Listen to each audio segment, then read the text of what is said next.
القرآن پھر جو کوئی اچھے کام کرے گا اور وہ مومن بھی ہوگا تو اس کی کوشش رائے گاہ نہ کی جائے گی، اور بے شک ہم اس کے لکھنے والے ہیں۔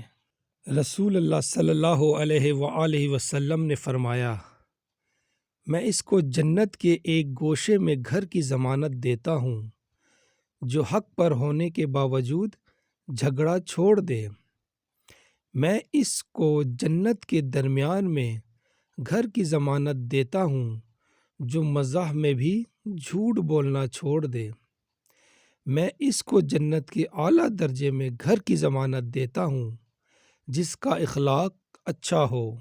حضرت علی رضی اللہ تعالی عنہ نے فرمایا، کسی کی تباہ حالی پر خوش نہ ہو، خبر نہیں کل زمانہ تمہارے ساتھ بھی یہی برتاؤ کرے۔